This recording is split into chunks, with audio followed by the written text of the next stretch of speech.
안녕하세요. 남편과 이혼한 30대 여성입니다.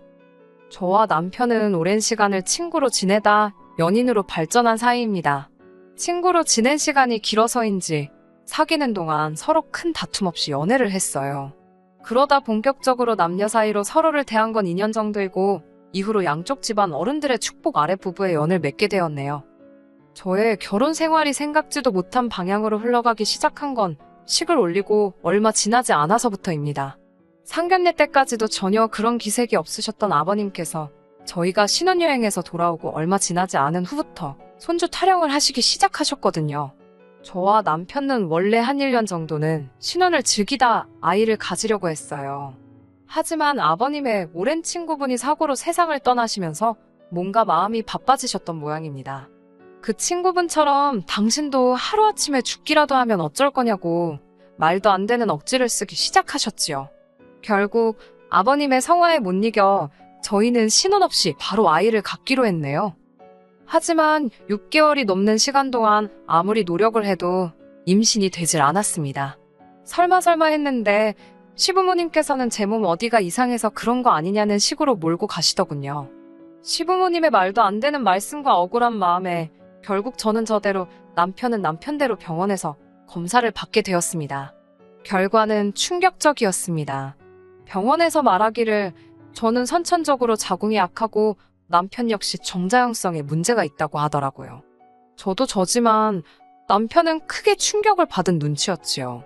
특히 시부모님께선 말도 안 되는 일이라며 병원이 돌팔이인 게 분명하다고 저더러 다시 검사를 받아보라 하셨습니다.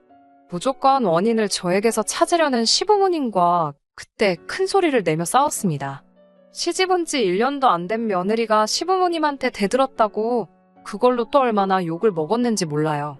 남편은 이러지도 저러지도 못했고 아무튼 그 이후로 시부모님께선 제가 하는 모든 일들을 마음에 들어하지 않으셨지요.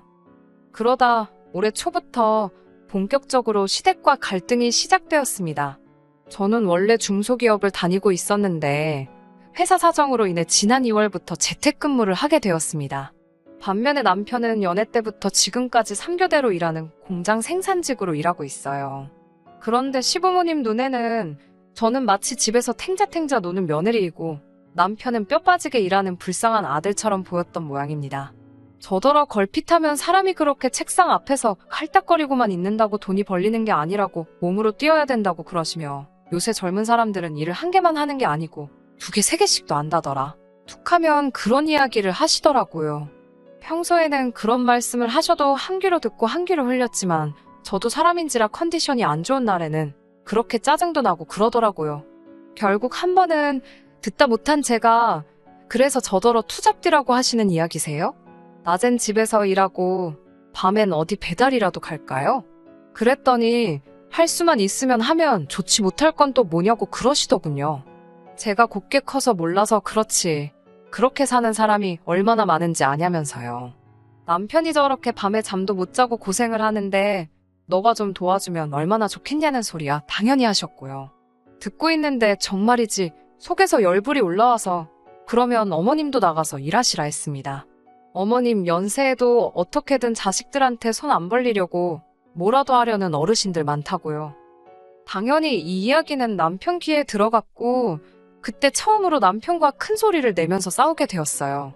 남편은 부모 입장에서 자식이 고생하니 속이 상했을 것이고 그러니 못할 이야기가 뭐 있었겠냐며 저더러 죄송하다 사과하고 넘어가라 했습니다.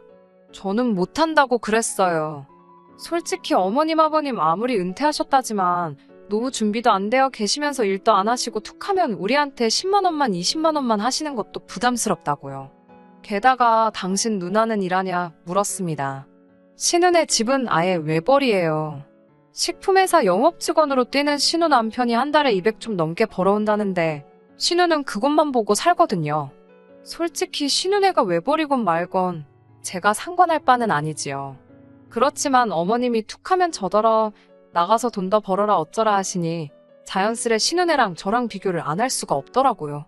당신 딸한테는 절대로 그런 말씀 안 하시면서 이런 마음들이 저도 모르게 쌓여서 어머님께 그런 소리가 나갔던 것 같네요. 이후로 시어머니와 저희 관계는 전보다 더 대면대면해졌습니다.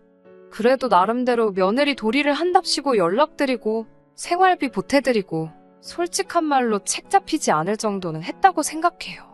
물론 어머님 아버님께는 한없이 부족하게 느껴졌겠지만요. 그러던 와중에 신우로부터 소식이 들려왔습니다. 신우가 임신을 했다고 그러더군요. 신우와의 사이는 좋지도 나쁘지도 않았고 평소에 따로 연락을 주고받는 사이도 아니었어요. 그래도 전화를 걸어 축하한다 인사를 전했고 맛있는 거라도 사 먹으라고 통장으로 30만 원 보내주었습니다. 다른 올케들은 어떻게 하는지 모르겠지만 제 딴에는 그래도 굳이 임신한 신우 만나서 인사치레하는 것보단 낫겠다 싶어서 그렇게 한 거예요. 이후로 몇 달의 시간이 흘러 어머님의 생신이기도 해서 온 가족이 모이게 되었습니다. 신우가 출산을 앞두고 있었기 때문에 대화의 주제는 자연스럽게 산후조리로 이어졌어요. 어차피 출근하는 사람도 아니니 별 걱정은 없겠다 싶어서 가만히 듣고만 있었습니다. 신우는 도우미를 쓰네 어쩌네 그러고 있는데 슬쩍 신우 남편 표정을 보니까 좋지가 않더라고요. 형편이 뻔한데 도우미를 쓴다고 해서 저러나 싶었지만 제가 나설 자리도 아니고 그냥 적당히 어머님과 신우가 하는 말에 기계적으로 호응만 하고 있지요. 그때 신우가 저를 보더니 올케가 도와주면 되겠다고 그러더군요. 아무 생각 없이 이야기를 흘려듣던 저는 신우의 그 말에 깜짝 놀라 지금 무슨 이야기를 하는 거냐 되물었습니다. 그러자 어머님께선 넌 이렇게 중요한 이야기를 하고 있는데 정신머리를 어디다 두고 있는 거냐며 또 한 번 싫은 소리를 하시더라고요. 저는 신우에게 어디 복직을 해야 하는 것도 아닌데 왜 남한테 아이를 맡기려고 하냐고 물었습니다. 그러자 신우는 살도 빼야 하고 라며 말끝을 흐리더니 이거저거 따지지 말고 저더러 그냥 봐달랍니다. 더 어이가 없는 건 그 상황에서 열을 내는 사람이 저밖에 없더라는 거예요. 시부모님이야 그렇다 쳐도 신우 남편하고 저희 남편까지 전부 다 침착하게 조용히 저와 신우의 이야기를 듣고만 있더라니까요. 짜증이 난 제가 형님이 살을 빼던 춤을 추던 제 알바는 아닌 것 같고 굳이 아이를 맡기셔야겠으면 어머님도 계시고 아니면 시댁도 있지 않냐고 따졌습니다.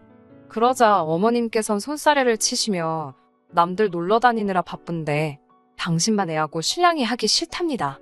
상황 돌아가는 꼬락서니를 보니 가만히 있어봤자 덤튀기나 쓰지 싶어서 못 들은 걸로 하겠다고 먼저 가겠다고 자리에서 일어났어요.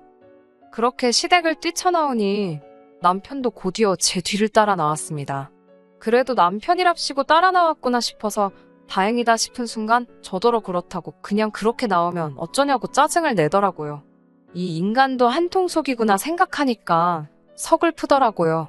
나더러 그러면 어쩌라고 까라면 까야 되는 거냐고 저도 있는 대로 성질을 부렸어요. 남편은 무조건 싫다고만 하지 말고 이야기를 좀 해보자입니다. 이야기나마나 오는 내내 앵무새처럼 신우 입장도 생각해보라는 남편과 대판 싸웠어요.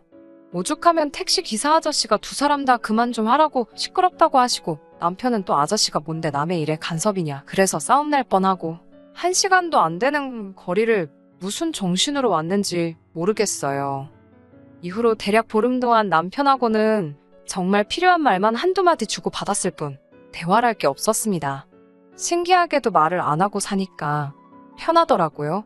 그런 와중에 어머님께서 저희 결혼 생활에 아주 기름을 가져다 들이부으셨어요. 덕분이라고 해야 할지 남편하고도 그래서 이혼을 하게 되었고요.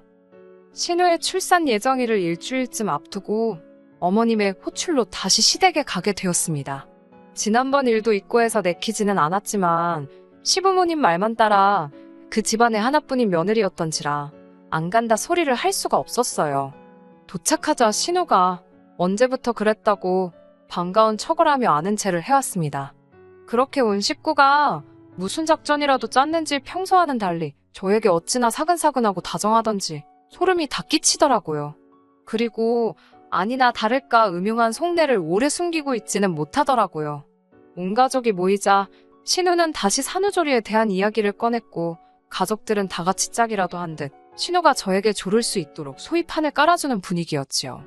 신우는 다시 저에게 자기가 출산하고 나면 산후조리를 도맡아 달라 했고 저는 도저히 이해가 안 돼서 혹시 돈 때문에 이러냐 물었습니다. 산후조리원 갈 돈이 없어서 이러는 거냐고요. 그러자 신우가 그런 것도 없잖아 있다며 아무리 그래도 그렇지. 애도 안 낳아본 나한테 뭘 믿고 산후조리를 부탁하냐고. 그리고 신우도 시댁이 있고 여기 시어머니, 그러니까 신우한테는 친정어머니시지요. 어머님도 계신데 왜 하필 나냐고 따져 물었습니다. 그러자 시어머니는 왜 가만히 있는 당신을 끌고 들어가냐며 손사래를 치셨어요. 신우는 자기가 개인적인 사정을 저한테 다 보고할 필요는 없는 것 같다면서 그래도 무조건 제가 봐줬으면 좋겠답니다. 어머님께선 그런저더러 지 신우가 저렇게 안달복달 부탁을 하는데 치사하다며 그냥 좀 봐주면 어디가 덧나냐며 좀 봐주랍니다. 너는 일 안 하고 집에서 놀고 먹어도 그 잘난 회사에서 월급 주지 않냐면서요. 아무리 사회생활을 안 해보셨어도 그렇지. 집에서 놀고 먹는데 돈 주는 회사가 세상 천지에 어디 있답니까? 어머님께서 늘 제가 하는 일을 깔보고 무시하시는 건 알았지만 온 가족들 앞에서 말씀하시는 태도를 보고 있자니 정말 어이가 없더군요. 그래서 제가 신우한테 세상에 공짜가 어디 있냐고 돈을 달라고 했습니다. 돈이 없어서 저한테 부탁하는 건데 돈을 달라는 게 말이 되냐고 남편이 달린 입이라고 옆에서 한마디 보태더라고요. 그래서 돈이 없으면 산후조리를 못하는 거지 남한테 엉겨붙는 게 아니라고 쏴붙여버렸습니다. 그러자 신우가 한다는 말이 나라에서 나오는 양육수당인가 뭐 그런 게 있는데 그거 전부 다 저에게 주겠답니다. 제가 알기로 그게 20만 원인가 그랬거든요. 어이가 없어서 이어지는 신우의 말은 더 가관이었습니다. 그걸로 애기 분유값 하고 그러면 좀 남지 않겠냐고 그래요. 저더러 커피값이라도 하라나요. 신우의 말 같지도 않은 소리에 더 듣고 있을 필요도 없겠다 싶었습니다. 어찌됐건 출산 앞둔 사람 앞에서 싫은 소리 하는 것도 할 짓이 못 된다 싶었고요. 저는 그 자리에 있는 사람들에게 다들 속으로 저를 어떻게 생각하고 있는지는 모르겠지만 참 서운하고 섭섭하다 했습니다. 이 집안에서 어떻게 보면 신우랑 관계가 제일 멀고 어려운 사람이 저 아니냐. 그런데 저를 얼마나 만만하게 보셨으면 이런 말도 안 되는 부탁을 온 가족이 나서서 하는 건지 이해가 안 된다. 전 죽어도 못 해준다. 안 한다고요. 그리고는 정말 뒤도 안 돌아보고 집을 나왔습니다. 지난번과 달리 남편은 따라 나오지도 않더라고요. 돌이켜 생각해보면 그토록 결혼 생활에 회의감을 느꼈던 적이 없었던 것 같아요. 제 편이라곤 하나도 없구나 싶었으니까요. 남편은 이튿날이 돼서야 집에 들어왔습니다. 어디서 외박을 했냐, 누구랑 있었냐 그런 것도 묻기도 싫더라고요. 남편을 본체만 채 하고 있는데 남편이 이야기를 좀 하잡니다. 솔직히 전 이때까지도 희망을 놓지 못하고 있었어요. 이제라도 미안하다 사과라도 하려고 그러나 싶기도 했고 하지만 남편의 입에서 나온 말은 상상치도 못했던 충격적인 이야기였습니다. 혹시 장모님은 요새 뭐 하시냐고 묻더라고요. 전 처음에는 상황 파악을 못하고 이 인간이 갑자기 왜 우리 엄마 안부를 묻나 싶었습니다. 저희 어머니는 지난해 교직에서 은퇴하시고 봉사활동으로 공부방에서 아이들 공부를 봐주고 계셨거든요. 남편은 그 이야기를 듣더니 그럼 장모님한테 이야기를 하면 되겠다는 겁니다. 무슨 소리냐고. 뭘 우리 엄마한테 이야기하겠다는 거냐니까. 어차피 좋은 마음으로 생판남의 집 애들 공부도 봐주시는 분이니 신은의 아이도 잘 봐주지 않으시겠냐고요. 아, 정말이지. 이 소리 들었을 땐 정말 제 입에서 쌍소리가 나갈 뻔했어요. 미쳤냐고. 왜 우리 엄마가 당신 누나 산후조리를 해주냐니까 뻔뻔하게도 저한테 너가 안 된다며 그러는 거예요. 제가 안 되니까 저희 어머니한테 부탁해보겠다고 저더러 신경 쓰지 말랍니다. 자기가 전화해서 여쭤볼 거라고 저는 신경을 하나도 안 써도 된대요. 인간이 미치니까 눈앞에 뵈는 게 없나. 별의별 생각이 다 들었습니다. 제가 말 같지도 않은 소리 하지 말라 했어요. 장모님 알기를 얼마나 우습게 알면 곧따위 사고방식을 가질 수가 있는 거냐고 가만 안 두겠다고 했습니다. 남편이 한다는 말이 반대의 상황이었으면 자기 어머니도 저희 집을 도와주셨을 거라나요? 저는 남편에게 당신 말 한 번 잘했다고 그럼 그 마음씨로 당신 딸 직접 산후조리 해주시면 되는 거 아니냐고 못하러 일을 이렇게 복잡하게 만드냐고 따졌어요. 남편과 끝이 안 보이는 말싸움에 저는 조금씩 지칠 대로 지쳐가고 있었고 남편뿐만 아니라 시댁 식구들 누구도 이성적으로 말이 통하지 않는다는 걸 느꼈기에 전 남편에게 그만하라 했습니다. 그렇게 신우산후조리가 걱정이면 당신이 회사 때려치고 가서 해주라고 그러면 되겠다니까. 누나 산후조리를 어떻게 남동생이 하냐고 저더러 억지 쓰지 말랍니다. 저는 못한다, 안 한다 산후조리를 해줄 바엔 차라리 당신과 갈라서는 게 낫겠다고 소리쳤고, 남편은 무슨 건수라도 잡았다는 듯이 지금 큰 실수한 거랍니다. 가족끼리 좀 돕고 살자는 건데 그래야 가족끼리 정도 쌓이고 그러는데 넌 시집 올 때부터 그런 식이었다면서 이래서 가족들이 다 네 눈치를 보는 거 아니냐입니다. 황당하고 어이가 없었지요. 무리하고 말도 안 되는 요구에 옳은 소리하고 제 의견을 내비치는 게 시댁 식구를 불편하게 하는 일이라고는 생각도 안 했고, 설령 그렇다고 하더라도 그게 제 잘못은 아니잖아요. 끝까지 자기네 식구들 이상한 건 인정 안 하고 저만 이상한 사람으로 몰아가는데 이 꼴이 난 제가 알겠다고, 내가 이상한 여잔가 보다고, 그러니까 갈라서자 했습니다. 이후로 저희 이야기를 전해 들으신 어머님께서 이때다 싶으셨는지 남편과 합세하여 마치 저를 유책 사유자처럼 몰아가더군요. 아이도 못 갖는 주제에 건강 상태를 속이고 시집을 왔다는 둥, 일도 안 하면서 살림도 똑바로 못한다, 이런 모함을 하셨습니다. 하지만 통할 리가 없었지요. 남편 정자에 문제가 있다는 의사의 소견서부터 제가 회사에 재직하고 있다는 서류까지 어머님의 억지를 반박할 증거가 저에겐 다 있었으니까요. 결국 저는 남편과 이혼을 했고 결혼 생활을 함께 한 기간에 비해 많이는 아니지만 위자료도 받아낼 수 있었습니다. 어머님에게 처음으로 감사한 순간이었어요. 어머님만 아니었으면 합의 이혼으로 깔끔하게 갈라서려던 생각이었는데 생각지도 못한 위자료까지 받아낼 수 있었으니까요. 이 진흙탕 싸움이 진행되는 동안 신우는 아이를 낳았는데 솔직히 아이가 무슨 죄인가 싶습니다만 아이가 심장이 안 좋게 태어났다고 하더라고요. 시부모님께서 이것마저 제 탓을 할 때는 정말이지 사람으로도 안 보이대요. 달리 드릴 말씀은 없고 마음 좀 곱게 쓰시라 그랬습니다. 후손들이 벌 받는다고요. 아무튼 저는 이제 자유의 몸이고 너무 편안합니다. 지금은 체력 관리에 힘쓰며 이직을 준비하고 있어요. 당분간은 오롯이 제 인생에만 신경 쓰고 지낼 생각입니다. 끝까지 들어주셔서 감사합니다. 오늘의 사연은 여기까지입니다. 구독과 좋아요, 알람 설정 부탁드리고 더 좋은 사연으로 다시 찾아뵙겠습니다. 감사합니다.